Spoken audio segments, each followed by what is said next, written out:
adik-adik. Kurang semangat nih. Shalom adik-adik. Nah, kembali lagi di ibadah online kita hari ini. Nah, adik-adik, sebelum kita mulai, mari kita bersatu di dalam doa. Selamat pagi Bapak, selamat pagi Tuhan Yesus. Terima kasih untuk hari ini. Terima kasih untuk penyertaan-Mu. Sebentar kami akan beribadah ya Tuhan Yesus, mau memuji, memuliakan nama-Mu. Engkau sertai ibadah kami. Dalam nama Tuhan Yesus, haleluya, amin.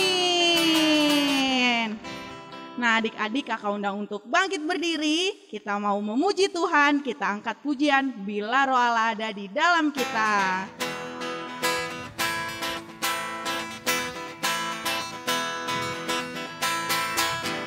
Bila Roh Allah ada di dalamku, ku kan menari seperti Daud menari.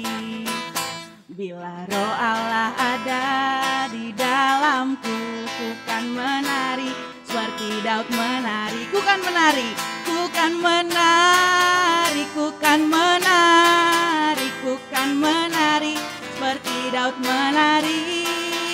Ku kan menari, ku kan menari, ku kan menari seperti Daud menari. Bila Roh Allah ada di dalamku, ku kan menari seperti Daud menari. Bila Roh Allah ada di dalamku, ku kan menari seperti Daud menari. Adik-adik menari. Ku kan menari, ku kan menari, ku kan menari seperti Daud menari. Ku kan menari, ku kan menari, ku kan menari seperti Daud menari. Ku kan menari, ku kan menari, ku kan menari, ku kan menari seperti Daud menari. Ku kan menari, ku kan menari, ku kan menari seperti Daud menari. Ku kan menari seperti Daud menari. Ku kan menari seperti Daud menari. Beri kemuliaan buat Tuhan Yesus.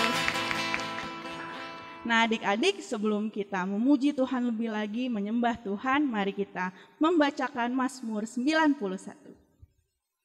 Mazmur 91 ayat 1-16. Dalam lindungan Allah.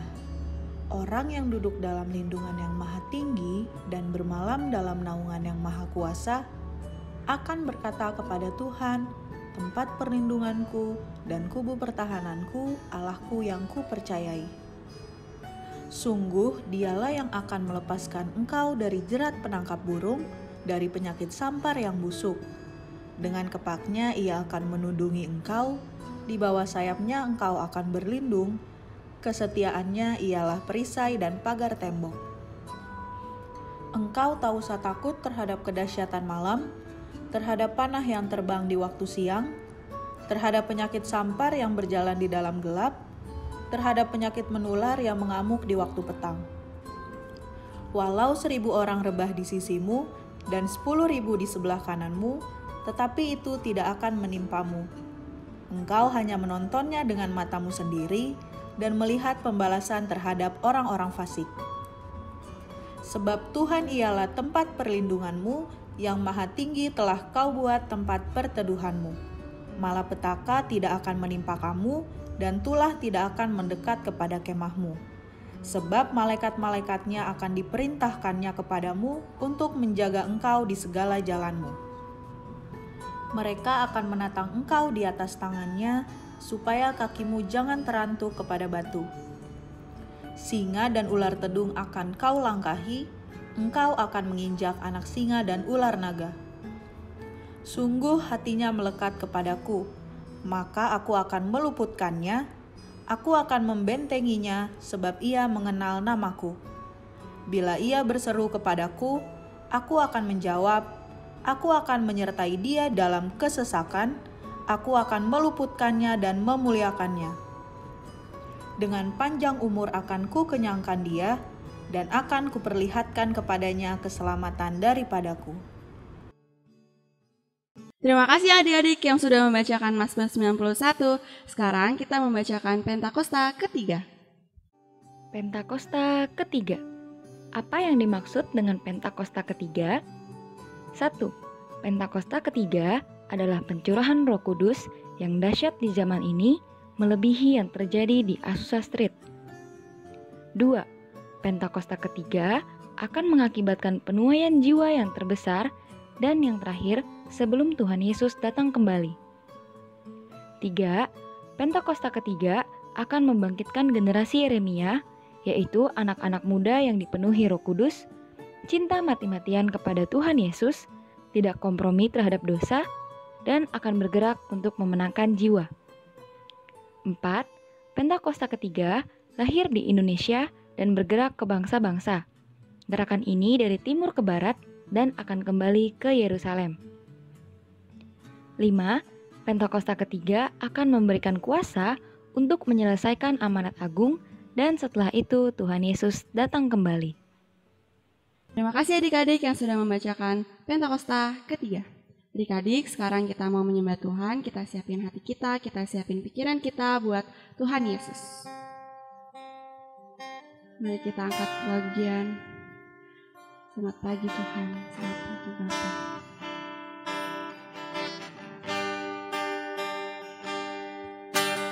Selamat pagi Bapa, selamat pagi Yesus, selamat pagi Roh Kudus.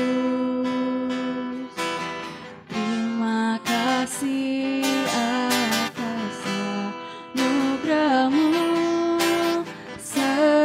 Semalam telah berlalu, ku memuji, ku bersyukur, ku muliakan nama-Mu. Allah Bapa, Putra, Roh Kudus, terima kasih. Kita angkat dari awal. Selamat pagi Bapa, selamat pagi Yesus, selamat pagi Roh Kudus. Terima kasih atas anugerah-Mu. Semalam telah berlalu, ku memuji, ku bersyukur, ku muliakan nama-Mu. Allah Bapa, Putra, Roh Kudus, terima kasih. Allah Bapa, Putra, Roh Kudus, terima kasih.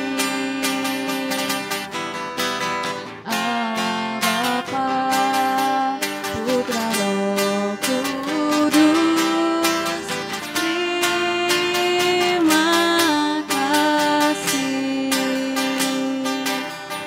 Oh, terima kasih Tuhan. Ayo adik-adik kita sembah Tuhan, sembah Tuhan, haleluya.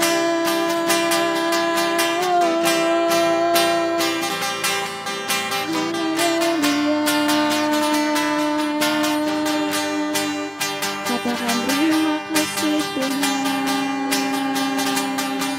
terima kasih Tuhan, terima kasih Bapa, terima kasih, haleluya.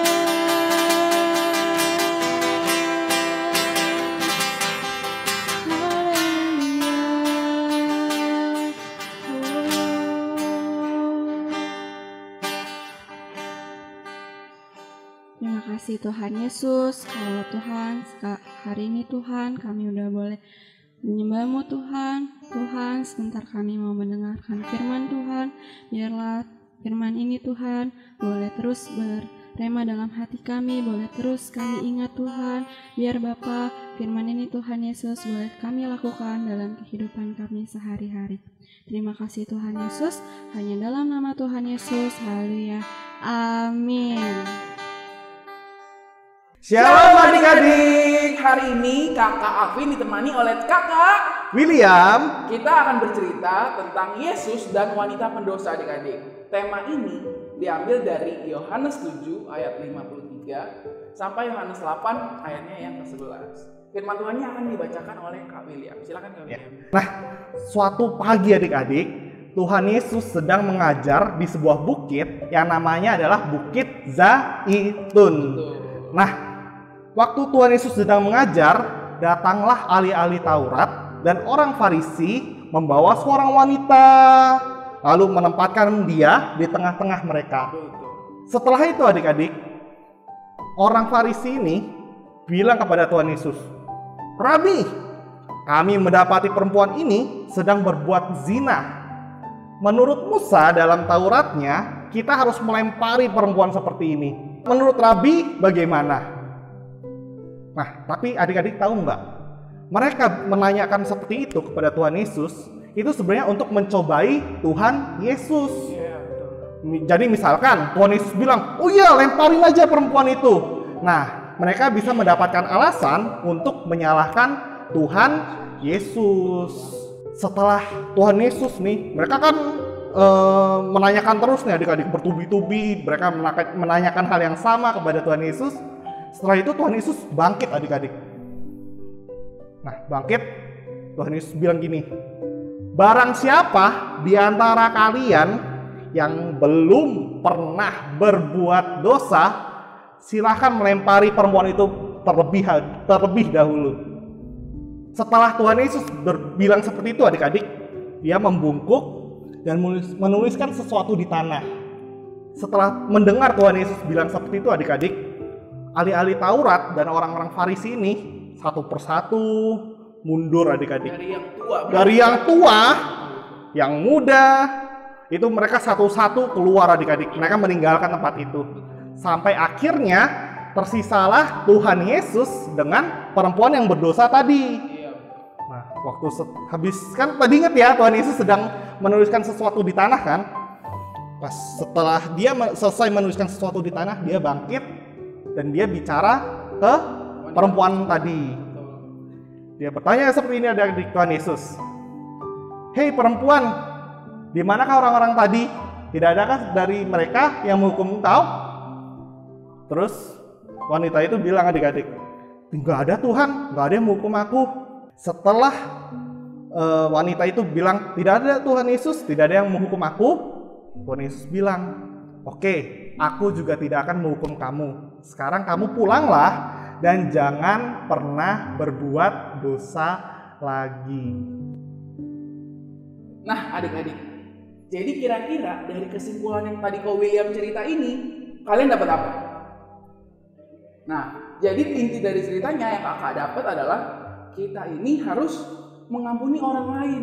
Karena banyak dari kita adik-adik, kita itu kayak apa ya, suka banget menghakimi, benar nggak sih Kak William? Benar.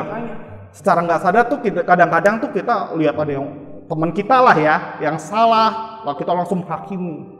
Betul, tapi kita nggak mengintrospeksi diri kita sendiri. Padahal, apakah kita sudah tidak berbuat dosa lagi, atau malah nggak pernah berbuat dosa?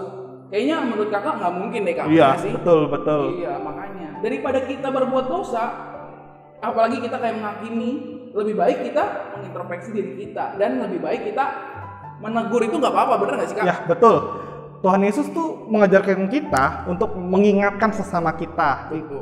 Kalau misalkan sesama kita, teman-teman kita, orang tua kita berbuat salah, kan adik-adik udah belajar firman Tuhan nih ya. Nah, kalau melihat mereka berbuat kesalahan, adik-adik nggak usah takut untuk menegur mereka. Betul. Biarlah mereka, dengan mereka ditegur nih, mereka bisa menyadari kesalahan mereka gitu adik-adik. Betul banget Kak. Iya kan Kak, bener Kak? Iya, betul. Iya. Jadi yang penting ketika teman kita itu punya salah, jangan malah kita jauhin, karena banyak dari kita malah kita nggak temenin, karena akhirnya pada kasihan, benar nggak sih Kak? Benar. Nah, jadi intinya kita harus mengampuni adik-adik, karena Tuhan Yesus aja tadi yang nggak pernah ngelakuin dosa aja tidak menghukum wanita tersebut kan? Betul. Malah dia bilang, Tuhan Yesus bilang, sekarang kamu pulanglah dan jangan berbuat dosa lagi. Oke adik-adik, jadi kita harus mengampuni. Sebelum kita tutup, lipat tangan kita, tutup matanya, kita berdoa. Tuhan Yesus yang baik, terima kasih Tuhan Yesus untuk hari ini Tuhan. Kami boleh belajar Tuhan Yesus dari Engkau Tuhan. Kalau kami boleh lebih lagi Tuhan Yesus mengampuni Tuhan orang lain Tuhan yang bersalah kepada kami Tuhan. Dan biarlah Tuhan Yesus kami dapat mengintrospeksi diri kami Tuhan. Supaya kami bisa lebih sungguh-sungguh lagi Tuhan. Dan mengerti isi hati Engkau Tuhan Yesus.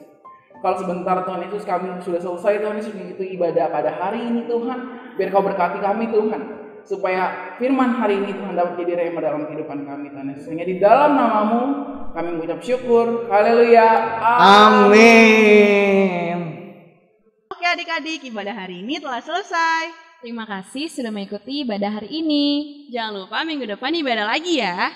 Selamat hari Minggu, Tuhan Yesus memberkati.